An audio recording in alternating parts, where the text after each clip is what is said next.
Hello, welcome to Chile Talk. I'm Neil Davidson from Buenos Aires. And I'm Pete Lee. I'm in Santiago de Chile. And what we're going to talk about today is, well, we're planning an episode on different systems of government. Chile has a presidential system, like every other Latin American country, I think. Possibly there might be some exception. There was some talk of installing a parliamentary system, you know, with the constitution up for an overhaul. We're going to talk about that in a different episode. At the moment, we're going to indulge in what might turn out just to be some shameless gossip about the British royal family and the Australian royal family, I should say as well. Yes, very much so. Because that's obviously a big part of the British system, which is a parliamentary system, and it plays an interesting role. And I'm going to just start with an observation, Pete, that you made in our last video about Prince William, not the heir to the throne, but the one after the heir to the throne. So the heir to the throne is Prince Charles, and his oldest son is Prince William, who will then inherit the throne after him. And you mentioned that he spoke with a kind of estuary accent, that he didn't speak in this very posh royal way, you know, that because, I mean, there are so many different accents in Britain that, you know, there's a very famous public school called Eton, you know, which has its own accent. You can actually tell an old Etonian just by the accent. And the royal family, William went there, of course, didn't he? That's right. And the royal family has its own accent. So William ought to have some combination of the Eton and royal accent, but he's actually adopted, I suppose, a slightly different persona. And I was very struck with the whole fuss about Prince Harry and Meghan Markle, just how good William is at actually keeping quiet. that great and undervalued, you know, ability, which I think we can all learn so much from, actually. And you know, and maybe this is one of the unsung virtues of having a royal family, is that they teach these useful skills like keeping quiet. Yes. Well, the story arc of Harry is very endearing. I mean, of course, beginning very young in his life, losing his mother. Of course. Quite apart from all the stories of his actual conception, but we won't go down that line. He is this sort of tragic figure, and then as a teenager became a hellraiser. Then he became a sort of action man, a more convincing one. Very happy in the army, I think, and they pulled him out for some reason. I'm not quite sure why they pulled him out. I don't follow that closely. Yes. And then it's a bit of a loose end, rather lost, really, and seems to have, you know, latched on to this perhaps possibly rather bossy woman. That's part of the story. She may or may not be, but that's her public image seems to be that she's a brassy American. And yes, that's right. It's always interesting that I think, you know, because outside Britain, when a lot of what people know about Britain outside it comes from the Guardian newspaper. If you look in kind of, you know, newspaper sites, and they have like links to the international press, it'll be, you know, the Frankfurter Allgemeine Zeitung, whatever, and the British one will always be the Guardian, you know. So we will get the view of the Guardian, of Britain from the Guardian in many countries, and so I think in a lot of places, including the States, I think there's this idea that Meghan was disliked because the British were all these racists who were shocked to find a black woman in the royal family. You know, of course, nobody batted an eyelid. You know, I mean, it was the least surprising event you could conceive of. You know? Yes. Well, the Guardian has no paywall, so exactly. They constantly ask for contributions, but it's very. That's right. Yeah, sorry. But it's very noticeable, you know, George Orwell made this observation that, you know, to an Englishman, a Scotsman seems a very different kind of person, okay? But when you look at them from Czechoslovakia, they look very similar. In fact, you can't really tell them apart, you know.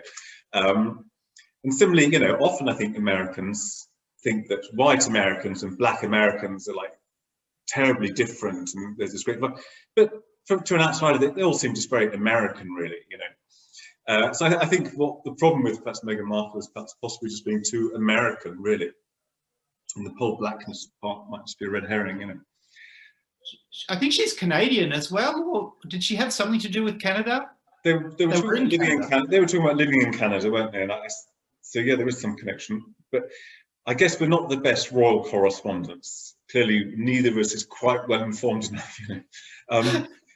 So perhaps we should turn to something a bit more kind of highbrow, you know, which is the kind of whole constitutional thing. So I was going to say that, you know, one thing that impressed me very much with all of Meghan Markle's attacks on the royal, you know, criticism of the royal family, which might be quite justified, but what it brought home to me was really what a dreadful life it is being a member of a royal family.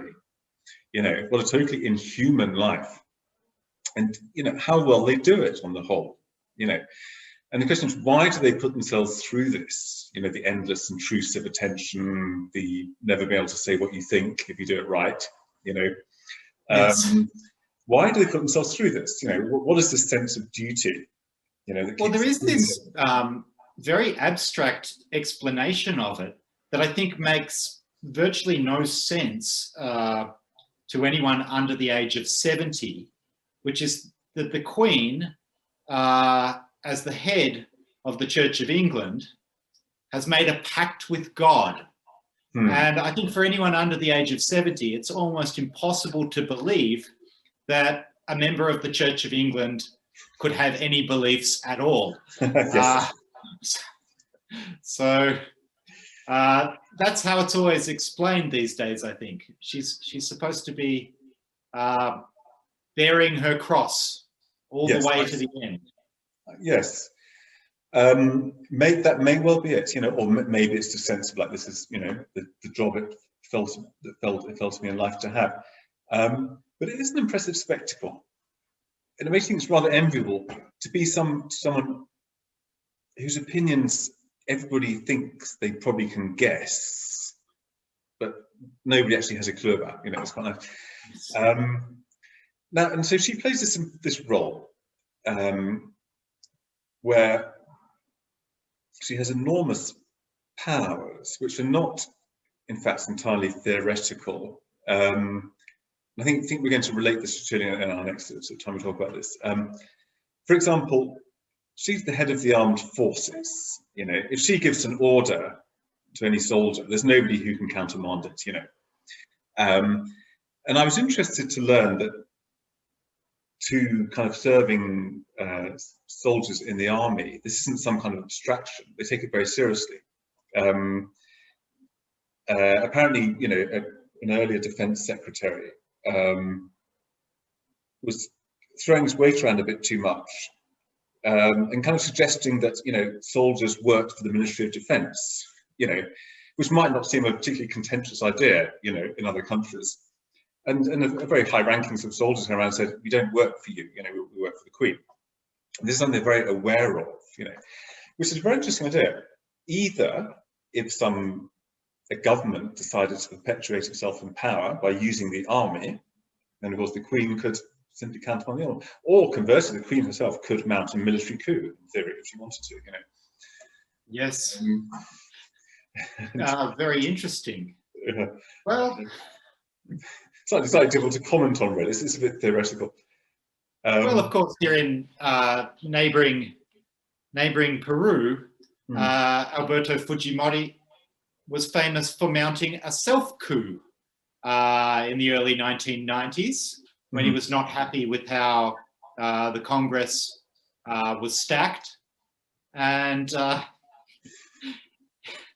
it was a confusing episode. And despite his stealing some, I've heard numbers such as 20 billion or 200 billion US dollars, nobody's quite sure how many.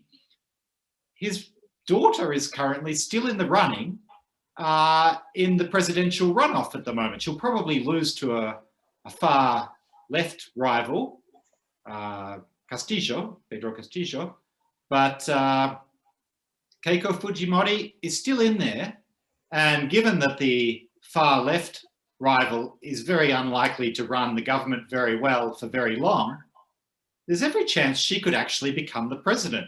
Her term may come. Interesting. I think there's a certain amount of respect in a lot of countries for politicians who really steal a lot of money. You know, I think I gather that there was an idea of, you know, it seems that Vladimir Putin has stolen vast amounts of money, and that the details are quite known to Western intelligence services. And the idea has cropped up of kind of basically blackmailing him by, you know, releasing all these details. I'm not sure it would work really. I think there are still many countries where it seems quite natural for the head of government and the state to be confused, really. Yes.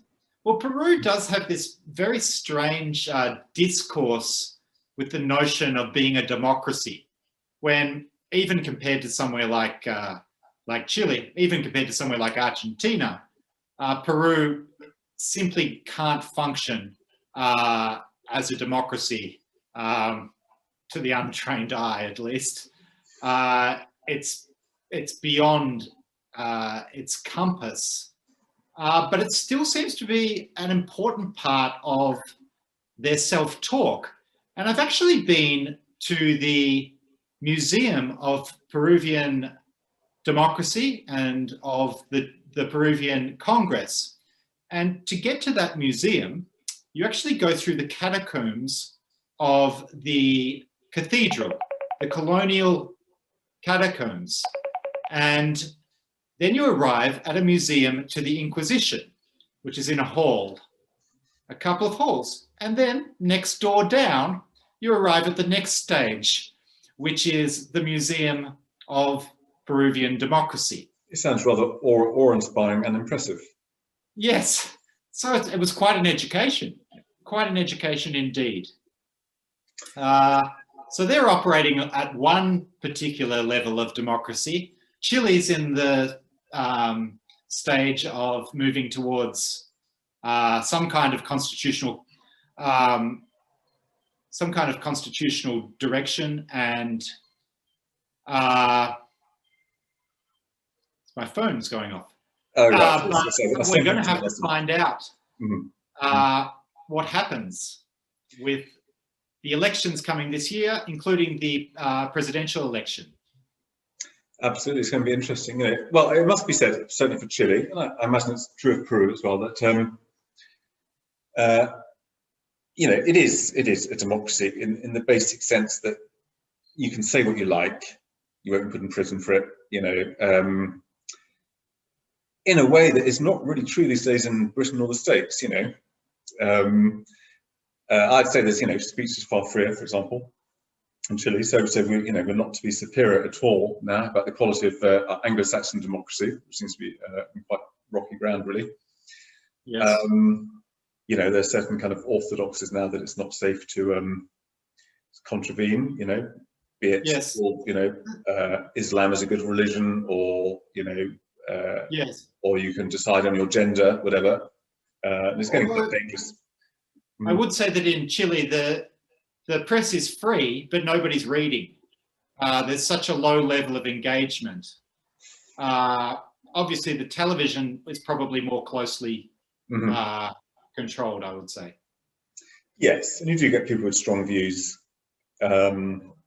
expressing themselves without any blowback. You know, I mean, obviously, except for the usual sort of cascade of comments and stuff like that.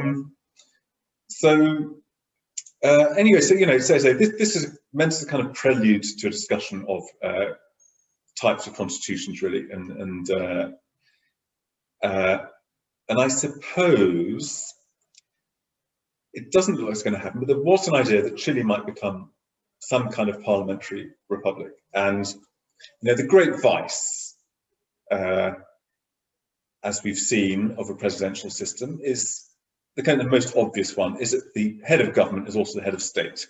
You know, so you've got a head of government, let's say Donald Trump, who also has to be accorded the respect and dignity, you know, that you give to the symbolic personification of his country. which can sit a bit uneasily sometimes. You know, so all the sort of 21 gun salutes, the flag waving, you know, the president gets that as well as the actual political power, which seems too much for one person, which the British system avoids by vesting all the ceremony in this powerless, usually, person, the Queen. And which they've attempted to avoid in other countries, like Israel, say, by having a head of state who behaves like a monarch in that they don't really do anything, and they're supposed to get all the respect, but unfortunately they're an elected politician as well, so they don't really have that reverence and awe. I believe David Wishford, is it? A very prominent Jewish religious thinker, I don't know if you follow his work at all. He suggested that Israel should declare itself a monarchy, but that the throne is vacant while they await, you know, for the anointed heir of David, you know, which sounds like a completely potty idea, but it's actually a very good one, because you have all the benefits of the monarchy, which is removing all the kind of pomp and ceremony from this elected politician who holds power and placing it out of harm's way, and investing in this empty throne, you know, so you don't have also the kind of tabloid press scrutiny, you know, which the British royal family gets, you know, which threatens to bring the whole edifice crashing down, you know. It's rather a good idea, you know, declare the throne vacant, declare the country monarchy, and declare the throne vacant. A similar idea came some years ago, perhaps 20 years ago, from a famous resident of England, Germaine Greer, who was born in the same city as me in Melbourne. And she suggested that Australia become an Aboriginal republic. And at the time, nobody knew what she meant, and nobody's sure if she knew what she meant. But with time, it seems to be making more and more sense. Some kind of space for something not unlike the noble lie of a monarchy, for this great source of not only shame for non-Aboriginal people, but also pride, as the linchpin, if you like, in the legitimacy of the institutions. Some kind of... So the monarch would be some Aboriginal person, and there would be a family line that it would pass down through. I'm not sure about that, but somehow the Indigenous peoples of Australia would have a status equivalent to the head of state, and then below that would be secular parliament. What an interesting idea. It sounds quite promising, actually. You know, this has struck me about the debate in Chile, okay, about the new constitution. So I keep trying to say that this has all actually got some relevance to something about to do with Chile, you know. But I suppose the only relevance is really negative, okay, is that these kinds of, like,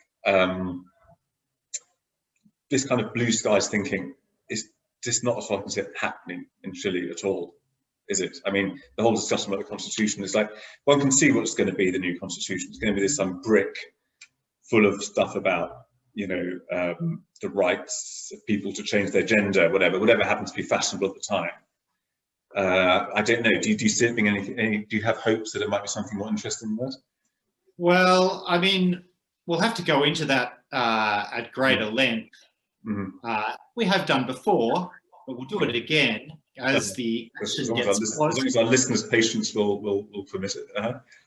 Yes, in terms of the dynamics of the writing the Constitution, it's looking very interesting, because whether there'll be a fruitful relationship between the representatives, the constituents of the Constitutional Convention or not remains to be seen, but it could very well be a complete mess, and they may be incapable of producing a document that will be preferred to what there already is or can pass.